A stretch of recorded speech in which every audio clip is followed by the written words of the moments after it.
આજે ભગવાન રામ ગુરુકુલમાંથી ભણી આવી અને સંસ્કારવાન જીવન જીવે છે।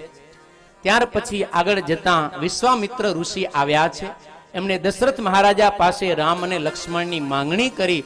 ત્યારે ભગવાન રામ અને લક્ષ્મણ એ વિશ્વામિત્રની સાથે જંગલમાં ગયા છે અને ત્યાં કને વિશ્વામિત્ર ઋષિ યજ્ઞ કરતા હતા। એમાં અસુરો આવીને વિઘ્ન કરતા અને ભગવાન રામે સુબાહુ અને મારીચ આ બંનેનો વધ કરી વિશ્વામિત્ર ઋષિનો યજ્ઞ નિર્વિઘ્નપણે પૂર્ણ કરાવ્યો છે।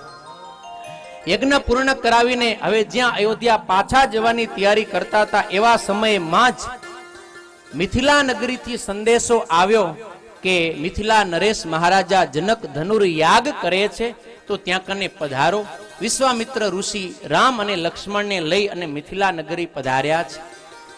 ત્યાં દેવી સીતાનો સ્વયંવર છે અને એ સ્વયંવરની અંદર દેશ દેશાંતરમાંથી મહારાજાઓ, રાજાઓ, યુવરાજાઓ, રાજકુમારો પધાર્યા છે।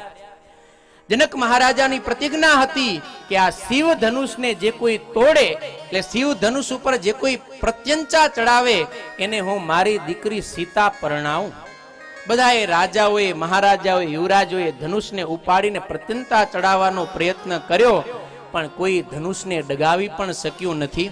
એમાં દશાનન રાવણ પણ આવ્યો છે કે જેને શંકર ભગવાન સહિત કૈલાસને ઉપાડી લીધો હતો। એ દશાનન રાવણ પણ એ મહાદેવના ધનુષને ઉપાડી ન શકે।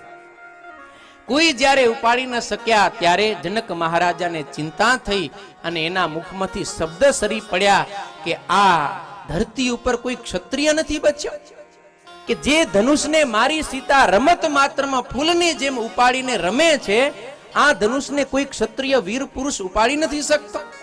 અને લક્ષ્મણજીને ક્રોધ ચડી ગયો, ઊભા થઈ ગયા, પણ વિશ્વામિત્રએ બેસાડ્યા અને કીધું કે રામ હજી બેઠા છે ને તમે કેમ ઊભા થયા, બેસો।